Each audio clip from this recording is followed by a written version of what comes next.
Assalamualaikum warahmatullahi wabarakatuh.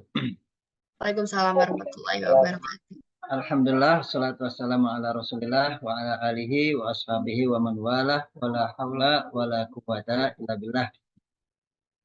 Eh, yang sama-sama kita hormati Ustadz kita, Ustadz Muhammad Ghazali, yang eh, kita hormati dan kita sayangi host kita, Kak Sarah Sabrina, pengantin muda ini,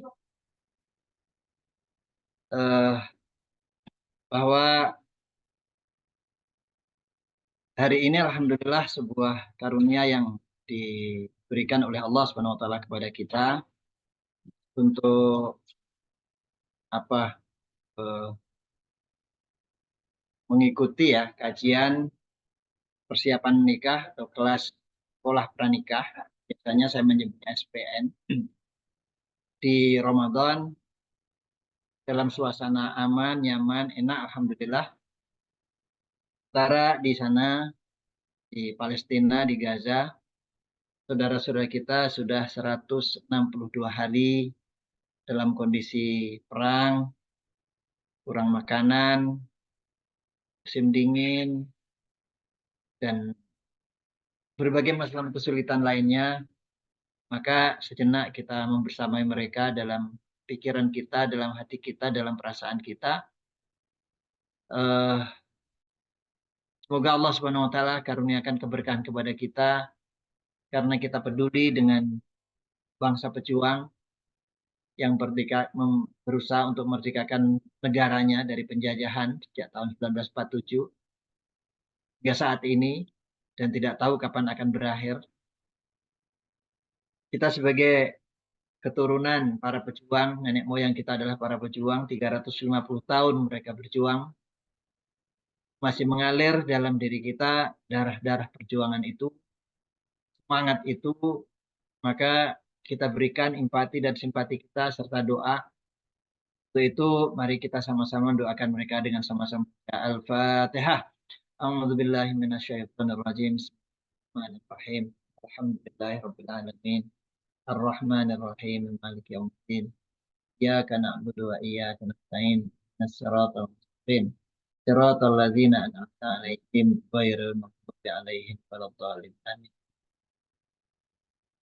Eh, Sahabat muda yang dimuliakan Allah Subhanahu wa taala, saya akan menyampaikan pada kesempatan ini adalah tentang keuangan rumah tangga. Mungkin detailnya nanti Ustadz Ghazali ya, Ustadz Ahmad Ghazali yang menyampaikan. Saya akan menyampaikan tentang eh, keuangan rumah tangga. Sudah kita sebut tadi di dalam diskusi di grup ya. Dalam ketika kita hadir dalam pernikahan, acara pernikahan, kita membaca doa. Doanya adalah barakallahu lakuma wa baraka alaikuma wa jama'a bainakuma fi khair.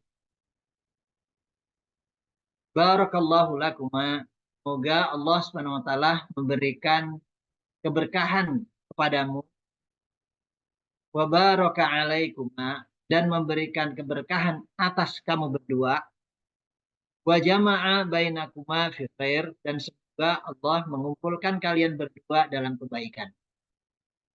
Di situ ada dua kali kata barokah. Barokah yang pertama dengan lakuma.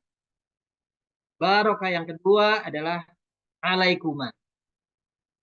Kalau dalam bahasa Arab, kata laka atau lakuma, li, itu artinya untuk. Penggunaan kata-kata laka, lakuma, dan seterusnya itu ya, itu menunjukkan sebuah karunia. Sebuah karunia.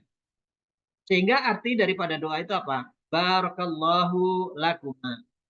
Semoga Allah Subhanahu wa taala memberikan berkahan kepadamu saat kamu dalam kondisi mudah dapat karunia kebaikan. Nah, gitu. Karena memang yang diinginkan dalam sebuah rumah tangga itu adalah nikmatan dan kebaikan. sebagai pemanas bagi teman-teman yang belum nikah, katanya nanti pendapat Ustaz Ghazali juga gimana nggak tahu, nanti komentarnya juga. Menikah itu nikmatnya cuma 5%. Menikah itu kenikmatannya 5%. Sedangkan yang 15% itu nikmat sekali ya gitu. Penasaran silakan dicoba. Yang bujang-bujang silahkan segera melamar. Nikmatnya pernikahan itu 5%. Sedangkan 95%-nya adalah nikmat sekali. Insya Allah itu luar biasa. Itu anekdot tapi menarik. Sehingga apa? Doa ini adalah diberikan untuk ketika kita dalam kondisi sudah enak, nyaman dalam kehidupan pernikahan. Namun ternyata kehidupan pernikahan itu tidak selamanya seperti itu. Tidak selamanya langit itu biru. Ada kalanya langit itu berawan dan mendung seperti hari ini. Gitu ya. Tapi tidak selamanya berawan dan mendung. Tapi ada di situ. Artinya dalam pernikahan itu ada kalanya kesulitan-kesulitan yang kita dapatkan. Maka di situ doa yang kedua adalah wa baraka alaikuma ala. Tadi lakuma, kalau ini alaikuma. Tadi li, ini ala. Dalam penggunaan kata-kata ala dalam bahasa Arab, ala di situ artinya adalah segala sesuatu yang diinikan ala itu artinya adalah kesulitan yang diujikan dan ditimpakan kepadamu.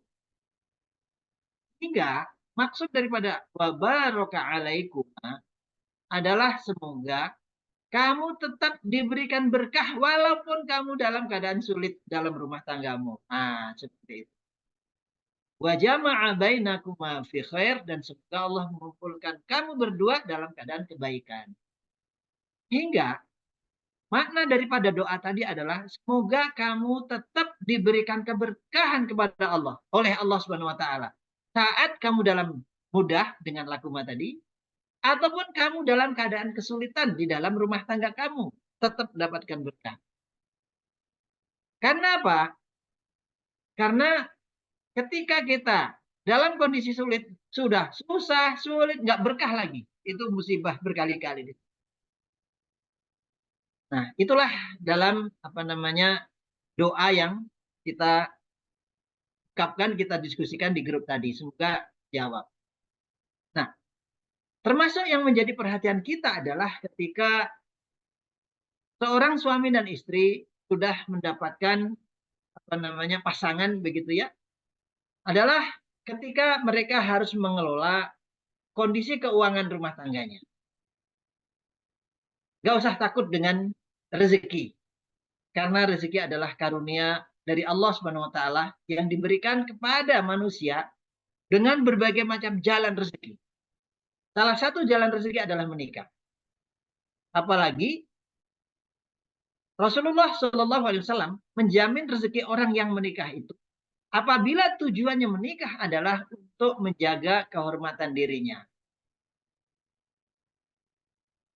Yaitu salah satu wajib 'alallahi 'aunuha. Ada 3 kelompok manusia yang Allah mewajibkan dirinya untuk membantunya.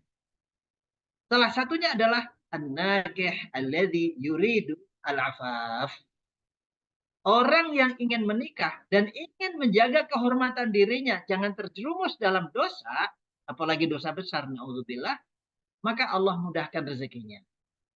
Itu jaminan dari Allah Subhanahu wa taala. Sehingga dalam hal ini sahabat muda baik yang putra atau putri yang mau menikah, nggak usah khawatir. Allah pasti jamin rezekinya. Itu. Namun demikian, tetap saja bahwa ketika kita menjalani rumah tangga itu juga harus mengatur keuangan dalam rumah tangga kita. Karena apa?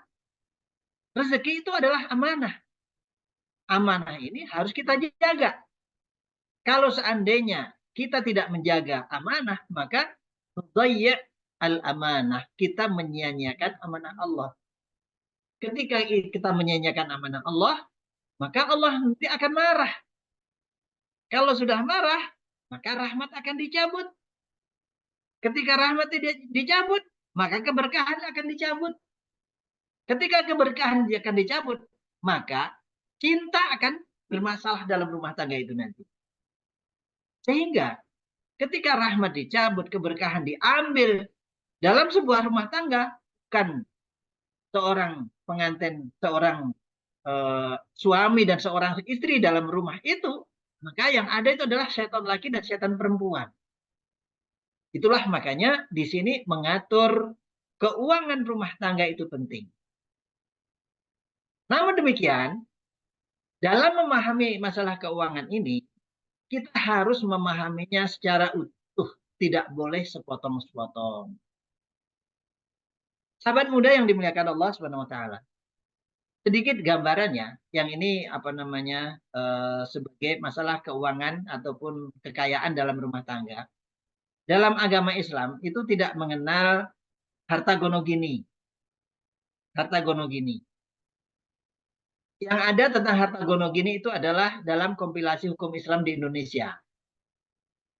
Kalau dalam Islam itu harta suami, harta suami. Harta istri, harta istri. Suami tidak berkewajiban memberikan nafkah kepada suami. Istri tidak berkewajiban memberikan nafkah kepada suaminya. Jadi dia milik dia sendiri. Sedangkan si istri, suami, dia punya harta tapi dia punya kewajiban memberikan nafkah kepada istri dan anak-anaknya. Jadi seperti itu. Ini yang bedakan. Sehingga ketika menikah seorang perempuan membawa kekayaan, kalau dalam hukum Islam itu, suami tidak boleh mengambil. Sedikit pun nggak boleh, karena itu bukan harta dia. Haram hukumnya. Kecuali dengan seizin istri. Bang, nggak apa-apa, ini mobil dipakai. Bang, rumahnya silakan dipakai dulu. Ini uang dipakai, ini sedekah infak dari kami. Seorang suami tidak boleh memberikan sedekah atau infak kepada istrinya. Karena infak itu sunnah. Tapi dia wajib memberikan nafkah. Tapi ketika seorang istri memberi kepada suami, maka dia hukumnya sedekah. Makanya kalau zakat, gitu ya, seorang suami, zakatnya suami nggak boleh diberikan kepada istri. Karena istri adalah tanggungannya suami. Tapi kalau istri punya zakat, gitu misalnya, zakat fitrah, dah saya zakat kepada suami, boleh di situ. Sehingga dalam hal ini, yang perlu dipahami adalah seorang suami dan istri itu harus paham di sini. Sehingga nanti ketika terjadi rumah tangga itu masing-masing tahu masalahnya. Jangan sampai banyak orang terjadi di situ, orang menikah habis itu berantem gara-gara tidak memahami tentang bagaimana masalah kekayaan rumah tangga. Kemudian dalam manajemen keuangan rumah tangga ini ada 3 tahap yang harus kita pahami ya.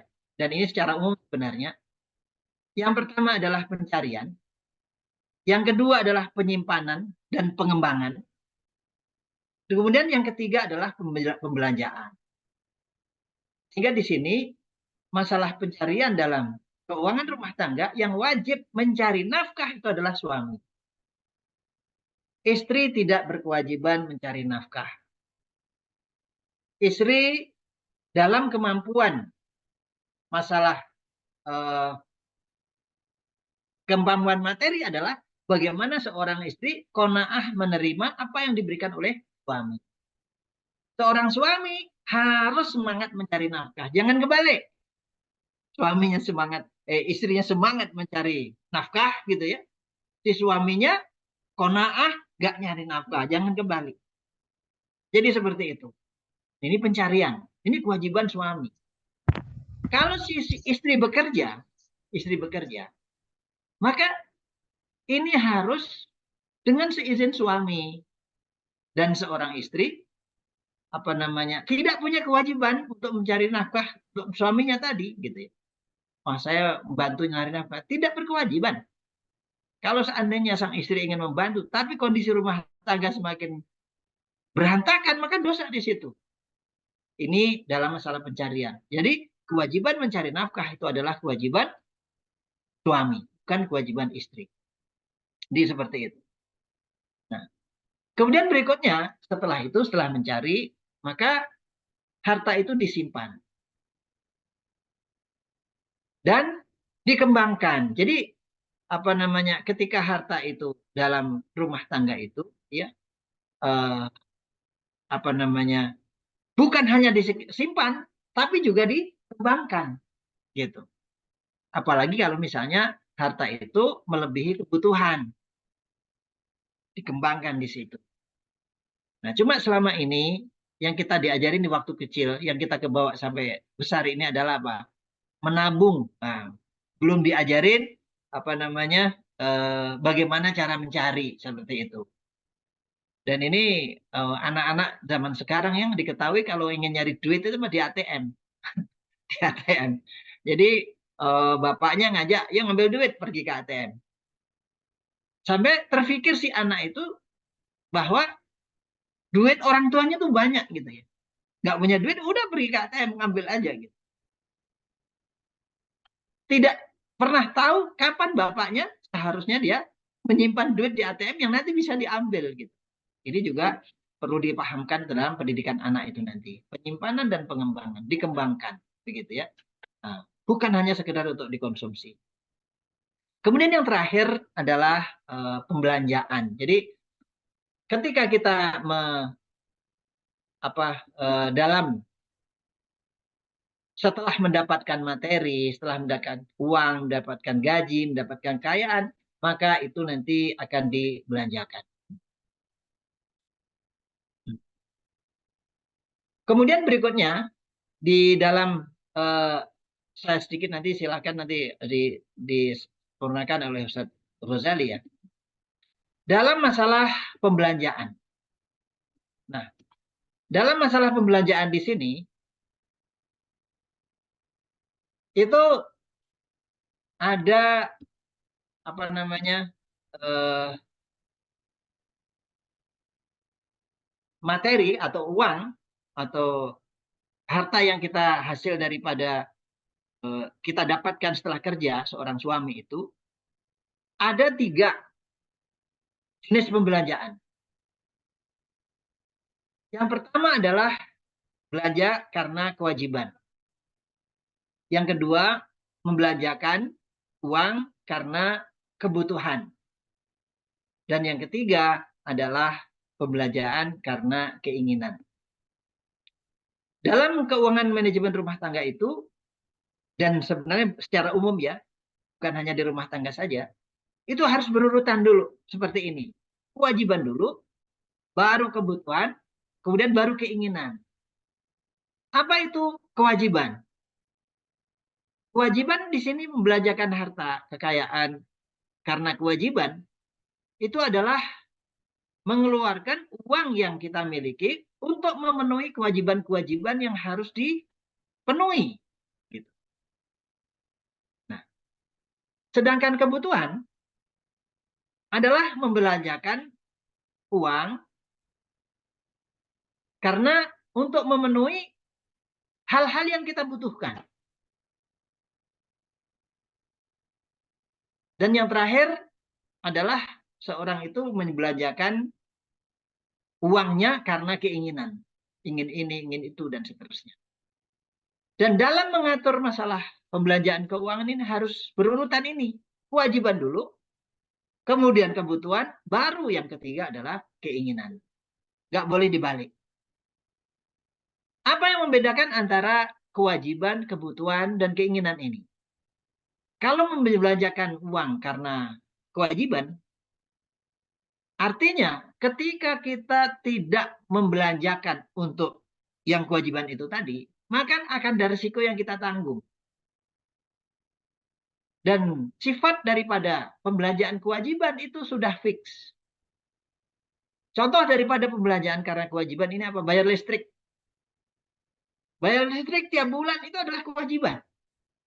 Kalau tidak kita laksanakan pembayarannya, maka listrik akan diputus. Nah, ada resiko yang ditanggung di situ. Maka dalam hal ini, sebuah rumah tangga suami istri itu harus menentukan kewajiban dalam rumah tangga kita ini apa. Misalnya kewajiban dalam pembelanjaan rumah tangga kita ini adalah 1, pendidikan anak, itu wajib.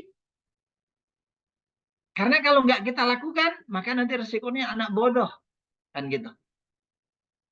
Kemudian apalagi kewajiban dalam membelanjakan rumah tangga ini, keuangan ini misalnya,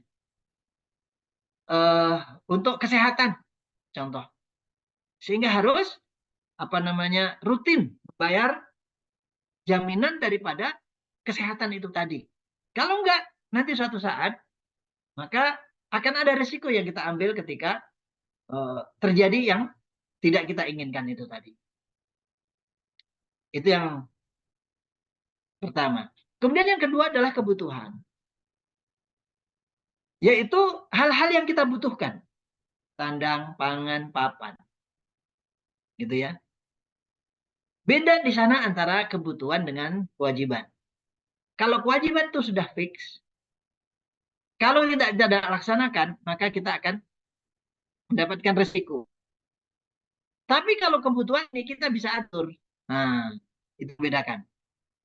Kalau listrik setiap bulan 50.000, maka kurang dari 50.000, udah diputus listriknya. Nggak bisa diterima. Tapi kalau kebutuhan misalnya, kita kebutuhan makan, kita punya duit banyak, bisa 1 ayam untuk 1 hari. Ketika keuangan kita agak kesulitan, bisa untuk sepekan 1 ayam, ekor ayam. Agak sulit lagi, ya sudah kita buat 2 pekan, kayak begitu. Walaupun ini sebenarnya kalau menurut orang kampung itu mewah. Karena kalau orang kampung kami dulu waktu kecil, makan ayam itu satu yang istimewa. Ada 2 kondisi kita makan ayam.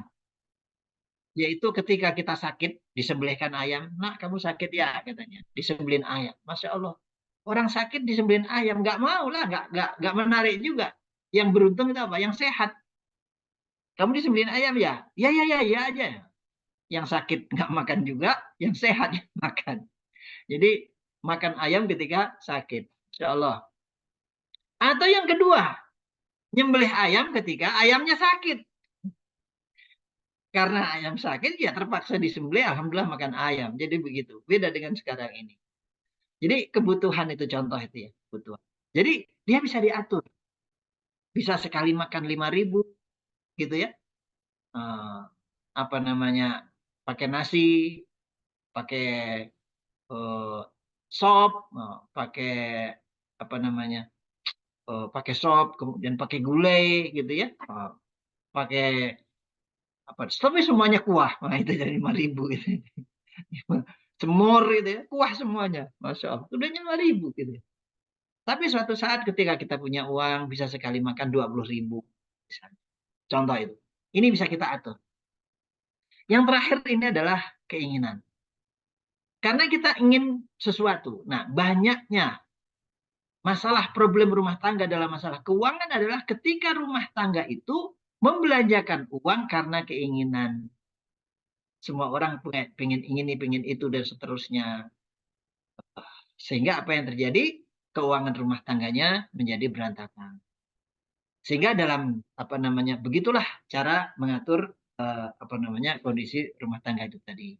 Dengan harapan ketika kita mengatur keuangan rumah tangga itu tadi, yang kita inginkan sebenarnya adalah keberkahan.